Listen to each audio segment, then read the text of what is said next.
bandeko balandi Congo Suisse Télévision ndeka tolobaka ndenge toyebisa bino bino boza ya biso biso pe toza ya bino. À chaque fois tolobaka ne zappez pas, continuez toujours à vous abonner na chaîne Oyo ya Kitoko Congo Suisse Télévision na émission na bino o ezali to solo lango to solo la nini to solo la makambo nyonso bino moko boyebi sujet o eza mikolo ezopesa mitema pasi lisusu pe ezosala vraiment mitema bien te sur le plan politique social. Vraiment ça fait mal yango lelo tolingaki toyambela bino o ezali aza moko ya bakombata, il est le défenseur du peuple. Mais c'est David Ditunga, Tolinga Kito Yambaye, pour parler un peu de la politique Ndengeka Ezalaka et Gosala Malam Moba vérité belé o Eza Kobomba na par rapport il y a ces stap il y a pasteur Mukuna, ça fait vraiment mal yangona Tolingi to solo la yango to evalo lenge nini si réellement le vidéo est vrai, si réellement Eza montage en tout cas vérité Ndegobi Malelo. En passant, Nazo Pesa Mbote, Bambote Belé, Nayemoko le numéro 1, le number 1 de cette chaîne. Balobi, double boss, Papa John et Sikoza Nakata Suisse, Mbote, ma maman Micheline, en tout cas, mes salutations à la maman, la Queen Mother, Balobi Yonde, la Queen Mother. Vraiment, je ne manquerai pas à dire mes salutations. Balobi, agence Moko, où est ça là, qui est bana balongwa na Congo, ke tanga na mikula. Pour tout le monde, tangisa mwana na yo, hein?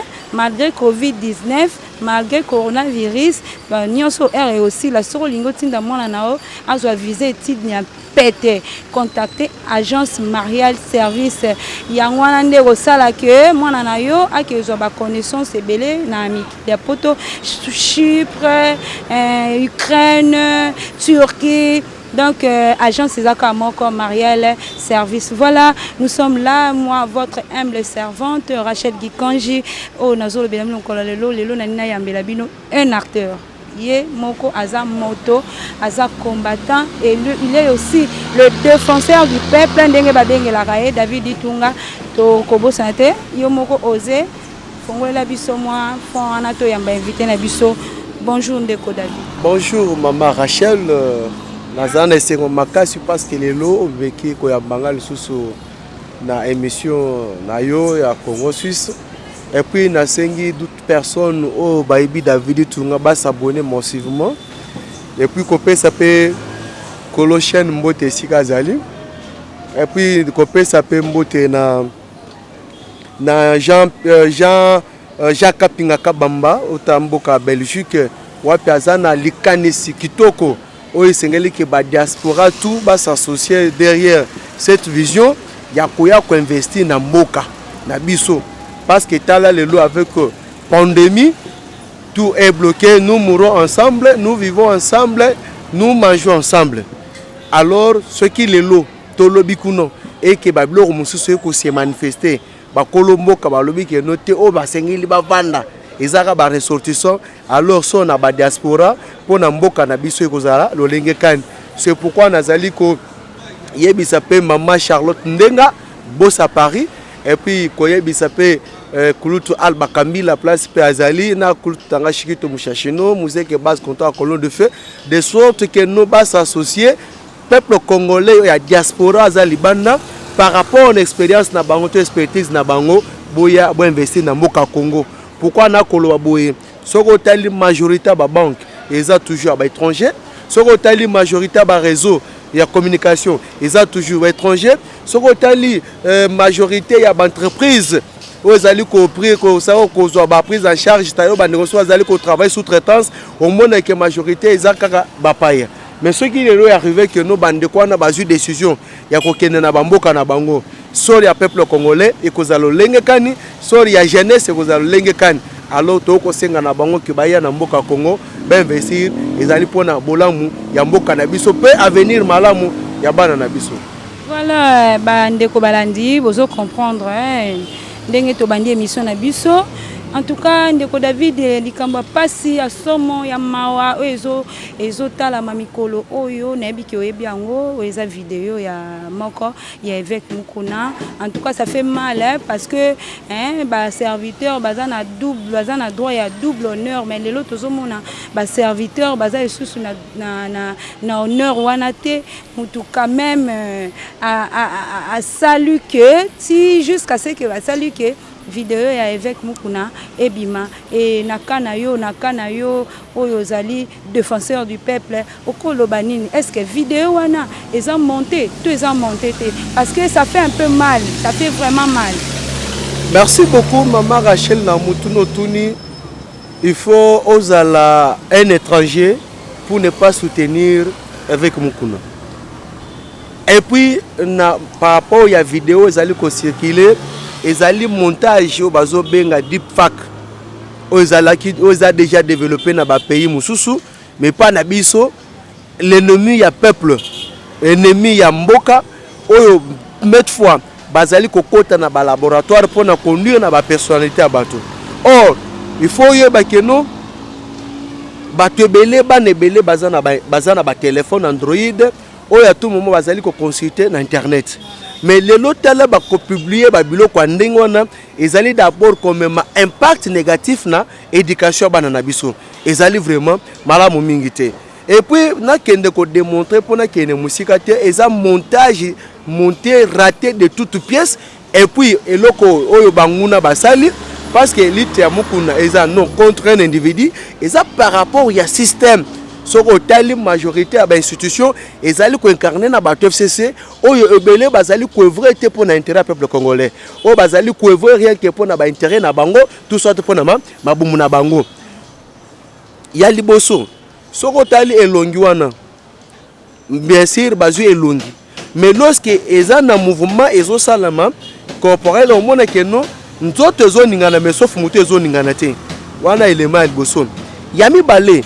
Soko tali montre oyo ba la kisi ndekwana zangu na loboko na montre oyo avec azanango eza ko kanate ya misa soko tali na misapi awa ozomona keno ya wana bazo présenter aza awa eza mindu makasi par rapport na misapia ya évêque Mukuna. Mais évêque Mukuna pas à répondre nga opposer nga question na répondre na lobi que faut tala misapi ya mutuana na évêque misapi actuellement au monde que ezandenge mokote.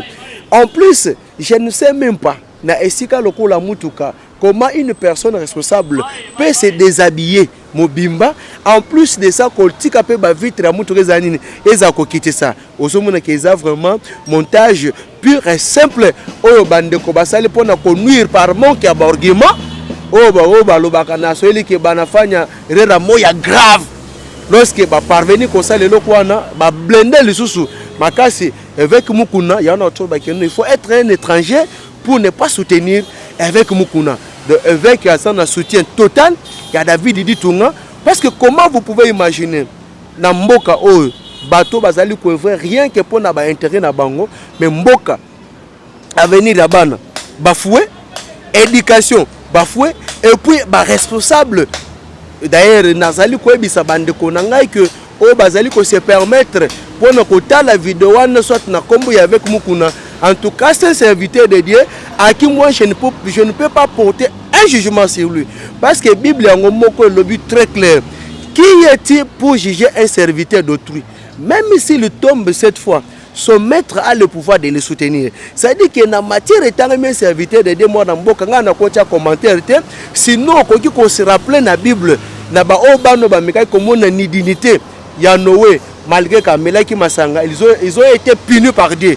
Alors yango to senga ke bande kona biso ba s'écarter de cette punition ya nzambe parce que nuire na valeur ya un homme de Dieu est à la vraie est à la faux. Mais lorsque la personne se présente comme un serviteur de Dieu et puis l'autre naïe est un noble ou est que nos majorité peuple congolais va soutenir comme ça la bablo cette personne paiera. Et puis il y a mususu ko bakisa avec deux femmes au bazali ko se permettre pour te ba faire salir image ya mutu sous comme na bango ba ki azali musala nzambe ko tubelaka un jour na public et puis mutu asali montage wana ayeba ki ko tubelaka akotubelaka un jour et puis akozalaka frapper de génération en génération mais bana na ye bakosibisaka na eloko ya sali mpona konuire na un serviteur de Dieu asala mabe asala malamu etali biso te. Et puis je profite na micro na yo nazali koyebisa pasteur Onésime wa mibengaka l'homme de 3 points.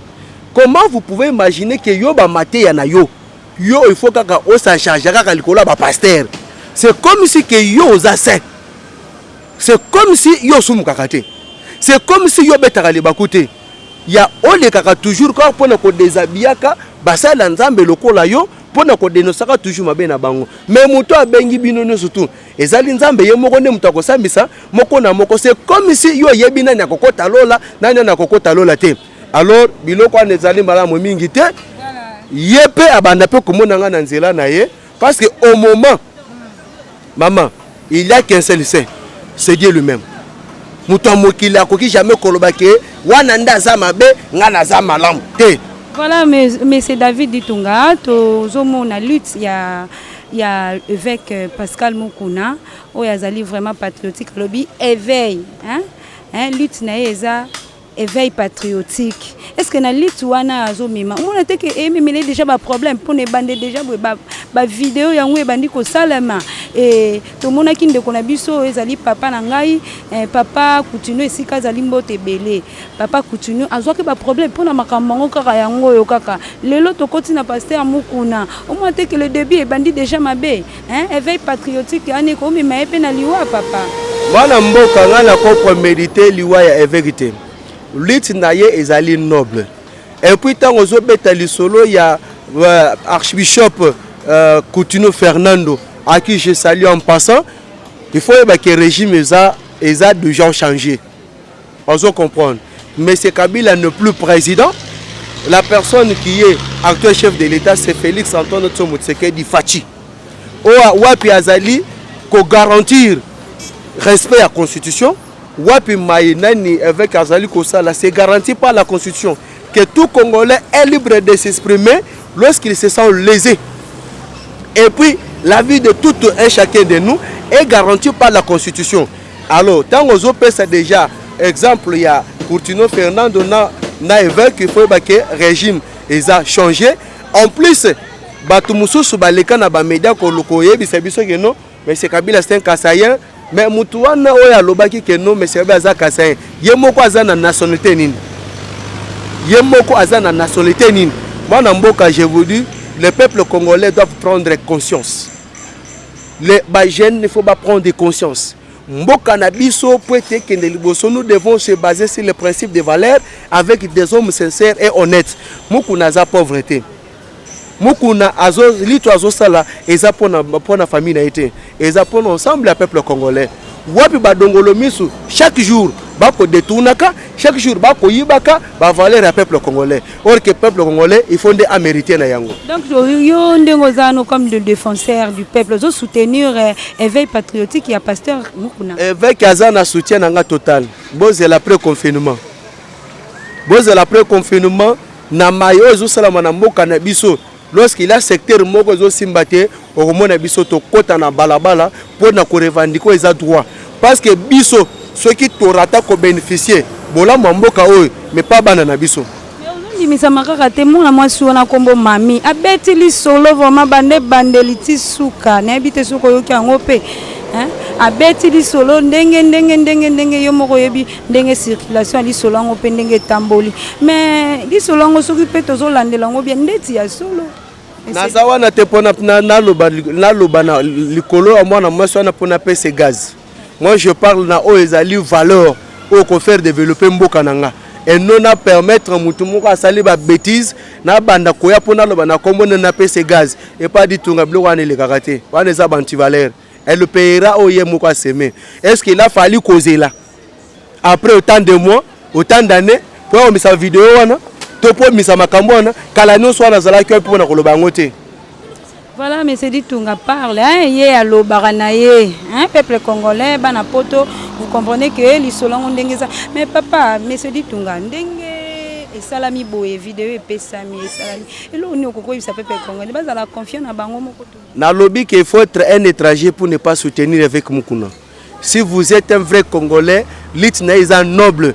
Et puis c'est 100% soutien au peuple congolais. Parce qu'ils ont intérêt à Mboka. Comment vous pouvez imaginer dans Mboka, il y a des gens qui ont dirigé ce pays pendant 18 ans. Moi, na Botami, il n'a été à 18 ans comme majeur. Mais bah pimelaye gratuité enseignement de la base. Bah pimelaye éducation malam.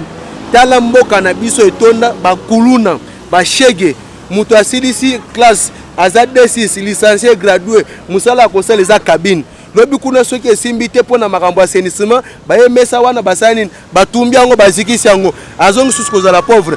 Bana basi ba 6 classe, musalo bango bakosala eza koteka ba mbwengi, koteka ba nani malewa, koteka ba omelette, mais soko tali bazana bagage et sengeli bazana na kati ya ba institution pour na développement ya mboka. Mais okuta groupe d'un individu depuis ba ya wana âge retraite politique et pas na bango e bana kate okomona ki aboti azaka kawana ti mwana na lobi kuna ate biloko tala bozi la pré confinement de bokomona. Voilà, mais c'est du tout. Alors bien, vous comprendre. Papa, tu n'as pas moi qui na Sénat. Mbutu makasi tina niveau ya Sénat. Pourquoi? Hein? Tous au monde a anti-valeur mususu. Et côté tina kati ya Sénat. Hein? Totali le président ya Sénat, le sénateur Tambwe Mwamba, o ya bimisa ki ba propos moko vraiment honteux na miso ya batu et puis en pleine en pleine plénière, abimisi contre la dame maman Bijou, ça va propos vraiment ce n'était pas vraiment accueillant. On a eu, tu es le défenseur du peuple. Qu'est-ce que tu peux dire par là? C'était des bons propos par rapport au Yakoke qu'on répond parce que question naïe, ils allaient quand même clair Yakoyeba. Qu'est-ce qui s'est passé par rapport Yabambongo ndengeni bosaleli pour un éclaircissement mais Dengue, Yemoko honorable, et le sénateur Tambwe Mwamba a répondu que c'était vraiment non accueillant. Qu'est-ce que vous pouvez dire par là? Merci beaucoup, moi Namboka Mama Rachel, na question Tuneza Kitoko.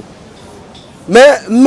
Tambwe Mwamba, ce qu'on lingo zo vrai version ya M. Tambwe Mwamba, landa vidéo ya musée Laurent Désiré. Oh ya benga question rebut. M. Tambwe Mwamba, le peuple congolais, à son âge là, hein? Il mérite déjà la retraite politique. Mais c'est Tambwe Mwamba, les Congolais, bakobosana kate makambo ya RCD. Wapi na nontu wapi avion civil et koyaka sur ordre nae. Mais c'est Tambwe Mwamba devant les Congolais respectera bangote. Mais c'est Tambwe Mwamba afinga Dio Mindonga la comme un délinquant sexuel. Mais c'est Tambwe Mwamba na gombe pour te ba aboyaka pour se faire respecter dans la mesure pour tester par rapport à la pandémie. Toujours avec M. Tambwe Mwamba. M. Tambwe Mwamba a fini par journaliste congolais de mandat des minables. C'est toujours Tambwe Mwamba.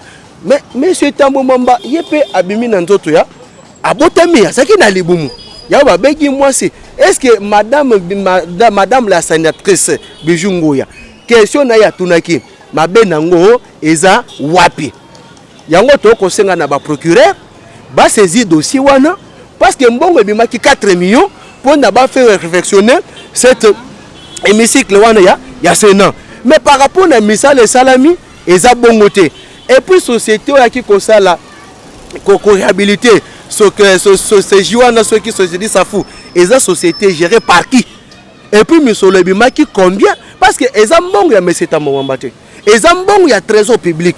Oye bimaki pour que participer à la plénière na bango et la malam par rapport à la dérogation au chef de l'État lobaki na ko prolonger na ni confinement.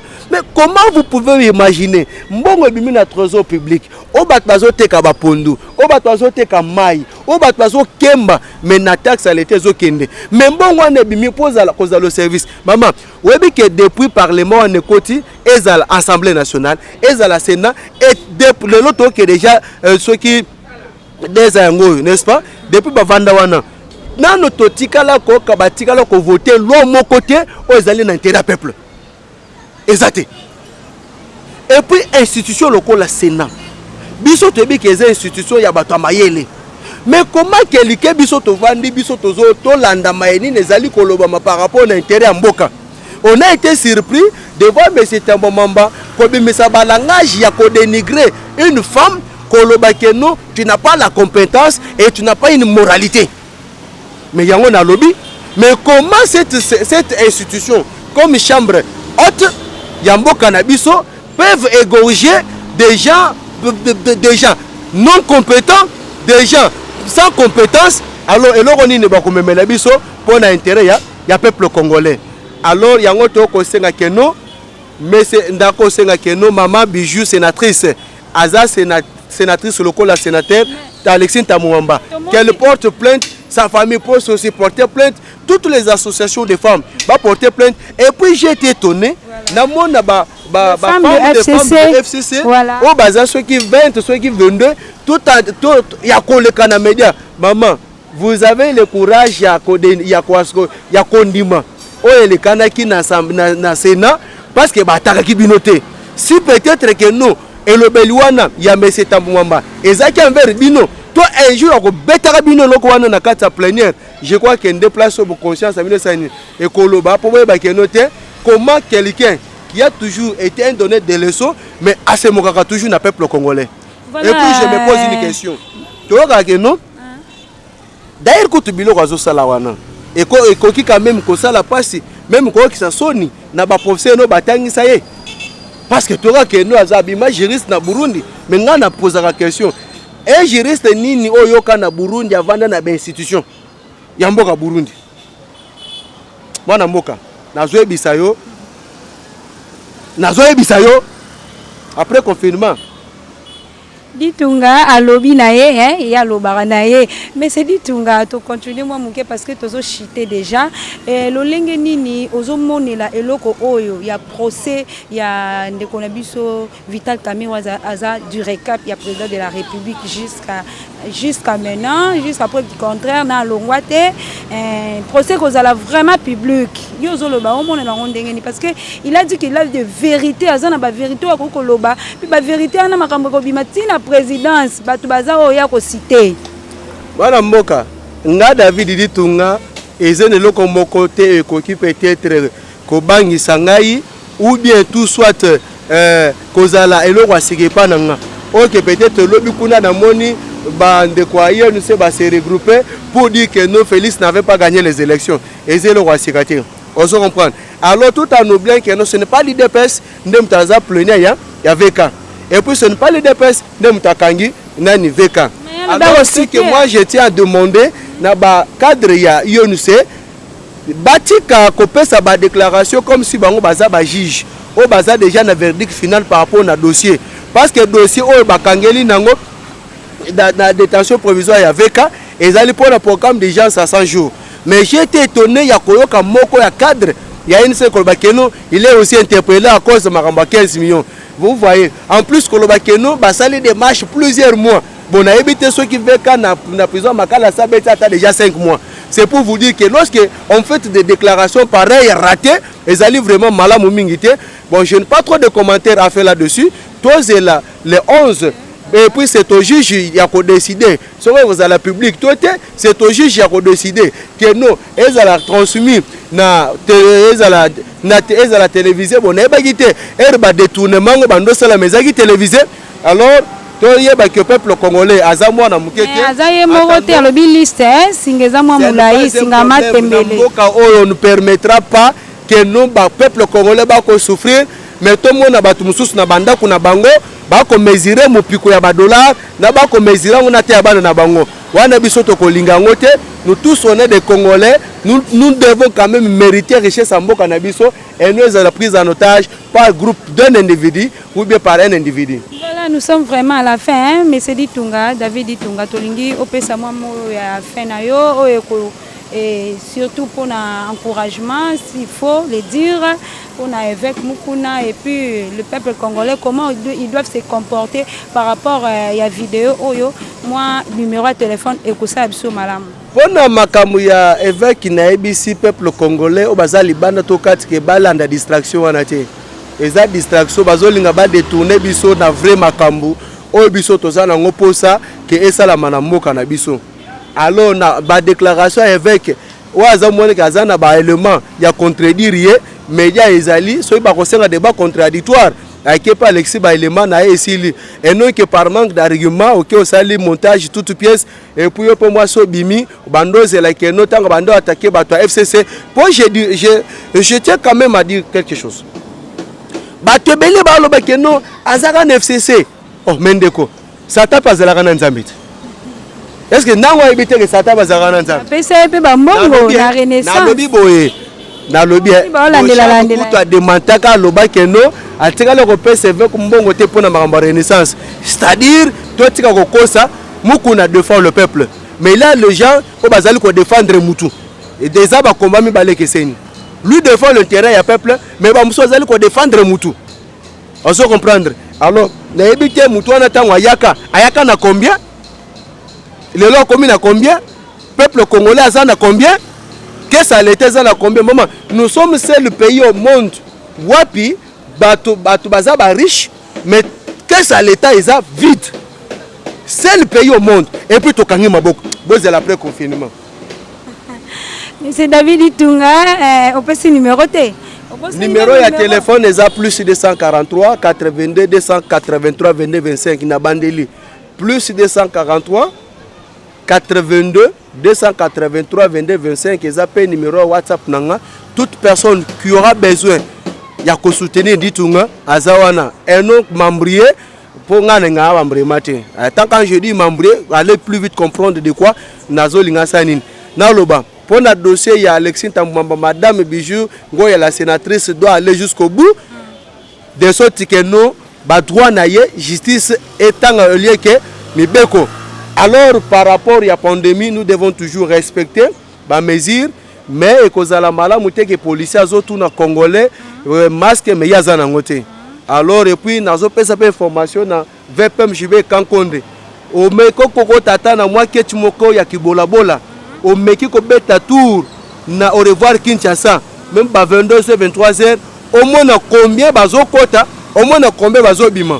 Au moment que la décision, il y a la fermeture à la frontière sanine. Et puis, mais il y a des gens qui entrent, il y a des gens qui sortent.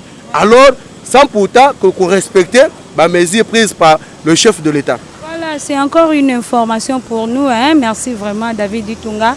Merci, Bandeko Balandi, pour comprendre. Tu un peu, tu essayes de cadrer le Kwango. Ça fait vraiment mal. Hein. Comment on a une vidéo, ça bien, tu as Nzambe surtout. Et ça vraiment dînté, hein, dînté à Rolanda ba vidéo parce que ça et le Komoro ya Sony, et ça le Komoro, oh et ça malamouté. Voilà. Obi, ce qui se passe maintenant, c'est quoi? Au moins à l'époque biso de personnes, on luttait pas toujours ça la guerre contre un individu, mais par rapport au système. Mais le lot c'est le contraire. C'est-à-dire que nous basali ko combattre mutu parce que y a za tribu kasayen. On se comprend. Pourquoi on a kolobande ngwana?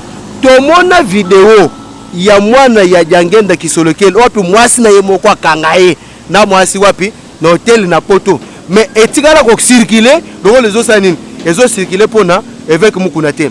C'est pour vous dire totika mutema mabe nga David Itunga naza mu Congo metu baki Congo nga David Itunga naza mu Swahili ko mtoto wa Congo nga David Itunga nazali muluba ndi mwana wa Congo nga David Itunga nazali mungala yango to beta masolo wapi na lingala même mususu kota uta même lingala pamba boata même 5 minutes akolono koloba ngote mususu Chiluba pamba pombe gata koloba yango même ata 5 minutes akoloba te à part mbote mususu kikongo pamba pona koloba yango problème mais biso bana mboka to ça bien placé restons congolais hein? En tout cas consommons aussi congolais et que ça biso bientôt lingana ko bana Congo eza malamu mingi to tika ko bunda ko beba ko bebisa même ba réputation ya baninga surtout ya basal na nzambe babi ne touchez pas mais ouais côté li papa avec tes mains tout la kali kambango de logique ezali eza malam nous sommes tous les congolais en tout cas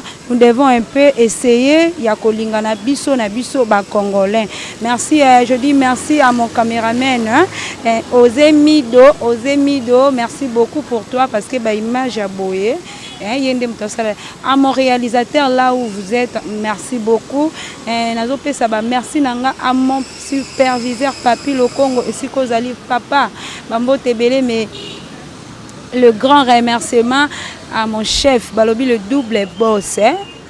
le double boss, Maître John, Nakata Suisse, ma maman Micheline, merci beaucoup. Merci à tous les téléspectateurs qui nous suivent partout dans le monde, aux Alawap, en tout cas, restez branchés dans votre chaîne, ne zappez pas, continuez massivement à vous abonner, ne ratez pas cette occasion, il y a Agence Marielle, Babi Agence Marielle, soko lingotinda mwana na yo, na mikila poto ke nekotanga, et vous allez bien au contacter biso na Agence Marielle. Voilà, merci et bye, moi, votre humble servante plutôt. Je vous dis au revoir, à la prochaine. Merci.